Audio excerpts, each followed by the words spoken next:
you want to grow mushrooms in your garden and you don't have any lab equipment or any mycology knowledge, you can actually make a liquid culture out of just colonized wood chips. And I would recommend wine cap mushrooms for this method, but you could also do it with oyster mushrooms and wood bluets. But wine caps will tend to be the easiest for this technique. And all you need to do is take some of those fully colonized wood chips that are covered in mycelium, and you'll see the white, almost root-looking mycelium coming off the wood chips, and that is the mycelium of the wine cap mushroom, Stropharia rugoso annulata.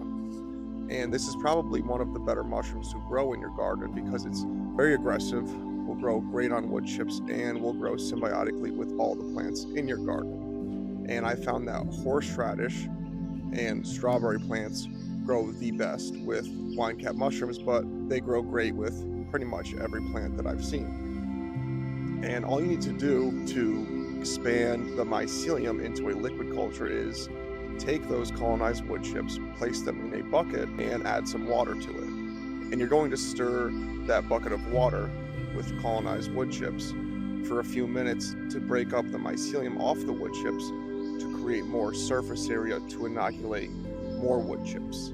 And doing this will allow the mycelium to colonize faster, so you'll get mushrooms quicker, and you won't have to worry about other mushrooms taking over the wood chips.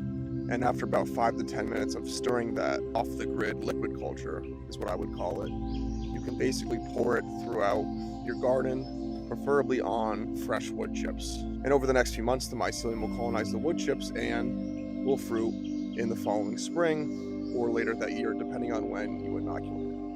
And just one more thing, you want to make sure you use this liquid culture immediately after stirring because other bacteria and fungi will take over in that environment. So just make sure you stir it and then immediately pour the liquid culture onto your wood chips or garden beds.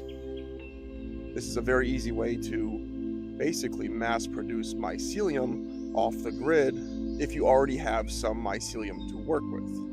And if you don't have some, you could just buy a grow kit of wine cap spawn, which is just sawdust usually, and you could do the same thing, mix it into some water and stir it up to spread out the mycelium for more surface area to inoculate. And that's pretty much it. I hope you found this helpful. If you need any more help, just leave me a comment. Have a great day.